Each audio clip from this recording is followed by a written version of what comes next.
क्या स्कूल की बदहाली पर सवाल उठाना इतना भारी पड़ सकता है कि किसी की जान ले ली जाए? आखिर किसकी मौत पर सीजेपी भड़का है? क्या बंगाल में सीजेपी वॉलंटियर की मौत से है बीजेपी का कोई कनेक्शन? क्या बंगाल के बांकुड़ा में अब सीजेपी का प्रदर्शन होगा? पश्चिम बंगाल का बांकुड़ा इन दिनों एक ऐसी घटना को लेकर चर्चा में है जिसने शिक्षा, राजनीति और कानून व्यवस्था तीनों को एक साथ सवालों के घेरे में ला दिया है। मामला है सीजेपी यानी कॉकरोच जनता पार्टी के स्कूल ठीक करो अभियान से जुड़े एक वॉलंटियर का। आरोप है कि सरकारी स्कूल की हालात का जायजा लेने और उसका वीडियो बनाने के बाद सीजेपी वॉलंटियर शेख अब्दुल हाफिज और उनके परिवार पर हमला किया गया। इस हमले में उनके पिता शेख मोहम्मद माफिक, जिनकी उम्र करीब 51 साल बताई गई है, गंभीर रूप से घायल हुए और इलाज के दौरान 15 अगस्त को उनकी मौत हो गई। और यही मौत अब सीजेपी के लिए बड़ा मुद्दा बन गई है। सीजेपी ने इस हमले के पीछे बीजेपी से जुड़े लोगों को आरोप लगाया है और दूसरी तरफ बीजेपी की तरफ से इस घटना में पार्टी की किसी भी तरह की भूमिका से इनकार किया गया है। और इसी बीच एक और बड़ा घटनाक्रम हुआ है। सीजेपी के सह संयोजक आशुतोष राका पश्चिम बंगाल जा रहे हैं। अब सवाल है कि राका के पश्चिम बंगाल का दौरा सिर्फ पीड़ित परिवार से मिलने का दौरा है या फिर बांकुड़ा में सीजेपी कोई बड़ा प्रदर्शन करने की तैयारी में है? और क्या इस पूरे मामले को लेकर बंगाल की राजनीति में एक नया टकराव देखने को मिल सकता है? सवालों के जवाब को जानेंगे और जवाब समझने से पहले पूरे मामले को जानते हैं। शुरुआत होती है स्कूल ठीक करो अभियान से। दरअसल सीजेपी पिछले कुछ समय से देश के सरकारी स्कूलों की स्थिति को लेकर स्कूल ठीक करो अभियान चला रहा है। इस अभियान के तहत सीजेपी के वॉलंटियर अलग अलग इलाकों में सरकारी स्कूलों की स्थिति देखने और उनकी बुनियादी सुविधाओं का जायजा लेने और उनकी समस्याओं को सामने लाने का दावा करते हैं। इसी अभियान के तहत पश्चिम बंगाल के बांकुड़ा जिले के इंदास इलाके में रहने वाले सीजेपी वॉलंटियर शेख अब्दुल हाफिज भी अपने गांव के एक सरकारी स्कूल पहुंचे। बताया जाता है कि उन्होंने स्कूल की स्थिति का वीडियो बनाया और वहां की बदहाली को रिकॉर्ड किया और यहीं से विवाद शुरू होने का आरोप है। सीजेपी का दावा है कि स्कूल से जुड़ी जानकारी सामने आने के बाद हाफिज और उनके परिवार को निशाना बनाया गया। जानकारी के मुताबिक 13 अगस्त की रात हाफिज के घर पर हमला हुआ। सीजेपी का आरोप है कि हमलावरों ने हाफिज के साथ मारपीट की। उनके पिता माफिक बेटे को बचाने के लिए आगे आए और इसी दौरान उनके साथ भी बुरी तरह से मारपीट की गई, जिसमें उन्हें गंभीर चोटें आई और उनके सिर में गंभीर चोट बताई गई। उसके बाद उन्हें अस्पताल ले जाया गया, लेकिन उनकी हालत बिगड़ गई और 15 अगस्त को इलाज के दौरान उनकी मौत हो गई। यानी एक सरकारी स्कूल की हालत को लेकर शुरू हुआ विवाद अब एक व्यक्ति की मौत तक पहुंच गया। और यही वो बिंदु है जहां मामला सिर्फ स्कूल की बदहाली का नहीं रह जाता, बल्कि यह सवाल कानून व्यवस्था और राजनीतिक हिंसा तक पहुंच जाता है। सीजेपी ने इस घटना को लेकर बीजेपी पर गंभीर आरोप लगाए हैं। सीजेपी का कहना है कि हाफिज के स्कूल सर्वे और स्कूल ठीक करो अभियान से जुड़े होने की वजह से परिवार को निशाना बनाया गया।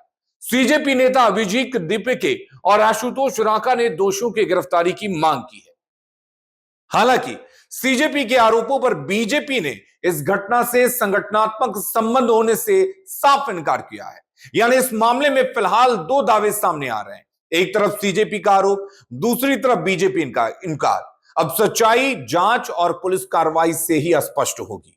हालांकि पुलिस ने मामले में 8 लोगों को गिरफ्तार किया है। रिपोर्टों के मुताबिक गिरफ्तार लोगों में एक बीजेपी नेता का नाम भी बताया जा रहा है। पुलिस की जांच जारी है और जांच का सवाल इसलिए बेहद महत्वपूर्ण है क्योंकि पूरी तरह जांच के बाद पता चल पाएगा कि हमला क्यों हुआ, हमलावर कौन थे, क्या विवाद वास्तव में स्कूल के वीडियो को लेकर हुआ, क्या सच में इसमें कोई राजनीतिक संगठन का किसी भी तरह का कोई इन्वॉल्वमेंट था, और अगर था तो उसकी भूमिका कितनी थी। इन सवालों के जवाब जांच से ही सामने आएंगे। अब इस बीच सीजेपी नेता आशुतोष राका के बंगाल पहुंचने की खबर है। और यही खबर इस पूरी घटनाक्रम का सबसे बड़ा राजनीतिक पहलू है।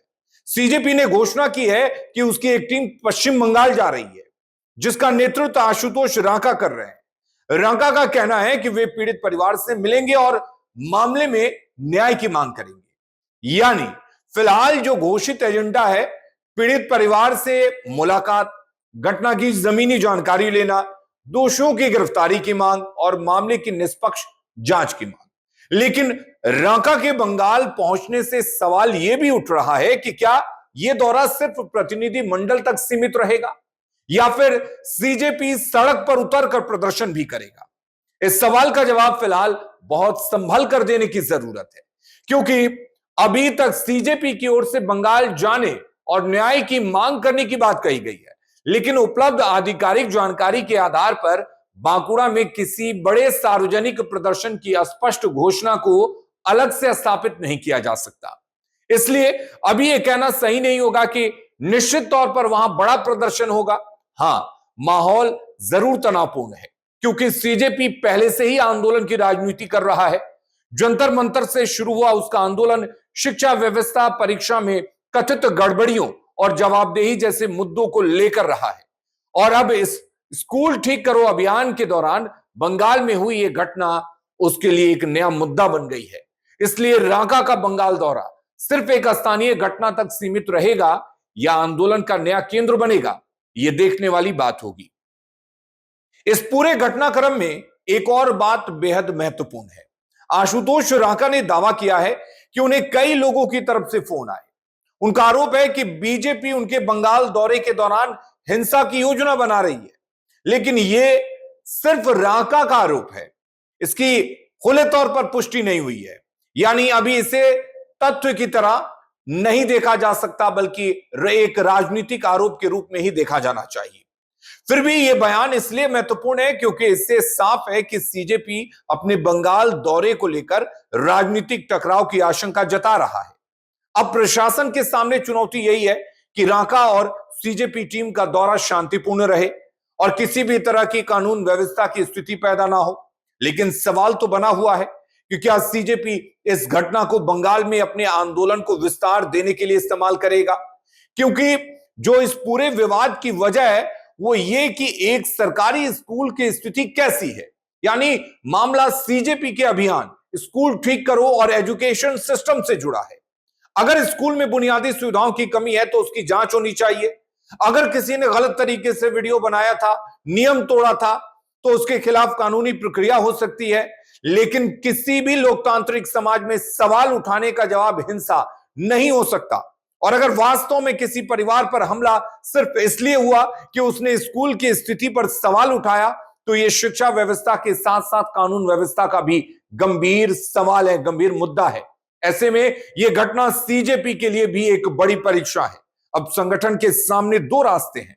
एक रास्ता है मामले को कानूनी तरीके से आगे बढ़ाना, पीड़ित परिवार को कानूनी मदद देना, जांच की निगरानी करना और दोषियों की गिरफ्तारी की मांग करना। दूसरा रास्ता है इसे बड़ा राजनीतिक आंदोलन में बदल देना। लेकिन अगर आंदोलन होता है तो उसकी सीमा और तरीका भी महत्वपूर्ण होगा, क्योंकि सीजेपी पहले ही देशव्यापी विरोध प्रदर्शनों के कारण चर्चा में आ चुकी है। इसलिए बंगाल में उसका अगला कदम सिर्फ स्थानीय प्रशासन ही नहीं बल्कि राजनीतिक दल भी देख रहे होंगे। तो अब नजरें बांकुड़ा पर है। जाहिर है आशुतोष रांका और सीजेपी की टीम की पीड़ित परिवार से मुलाकात के बाद स्थानीय लोगों से बात होगी, पुलिस से जवाब मांगा जाएगा। लेकिन उसके बाद अगला कदम क्या होता है, यही इस पूरे मामले की दिशा तय करेगा। और सीजेपी वहां प्रदर्शन करता है तो प्रशासन के लिए भी चुनौती होगी। और अगर मामला कानूनी कार्रवाई और जांच तक सीमित रहता है तो विवाद का केंद्र पुलिस जांच बन जाएगा। और अगर राजनीतिक आरोप प्रत्यारोप तेज होते हैं तो यह मामला बंगाल की राजनीति का भी बंगाल की राजनीति में अपनी जगह भी बना सकता है। तो पूरी कहानी को अगर एक लाइन में समझे तो बांकुड़ा में सीजेपी के स्कूल ठीक करो अभियान से जुड़े एक वॉलंटियर के पिता माफिक की मौत के बाद संगठन भड़क गया है। सीजेपी का आरोप है कि परिवार पर हमला राजनीतिक वजह से हुआ। बीजेपी ने पार्टी की संलिप्तता से इनकार किया है। पुलिस ने 8 लोगों को गिरफ्तार किया जिसमें एक बीजेपी नेता शामिल है। और अब आशुतोष रांका के नेतृत्व में सीजेपी की टीम पश्चिम बंगाल जाने के बाद क्या करती है, यह देखने वाली बात होगी। लेकिन सबसे अहम सवाल अभी भी वही है, माफिक की मौत के लिए जिम्मेदार कौन है?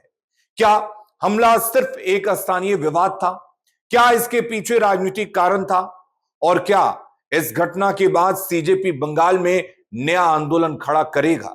इन सवालों का जवाब सिर्फ आरोपों से नहीं, निष्पक्ष जांच, पुलिस की कार्रवाई और सामने आने वाले सबूतों से मिलेगा। फिलहाल इतना जरूर है कि बांकुड़ा की यह घटना सीजेपी के लिए सिर्फ एक और राजनीतिक मुद्दा नहीं है, यहां उसके स्कूल ठीक करो अभियान की जमीन पर पहली बड़ी अग्नि परीक्षा बन गई है।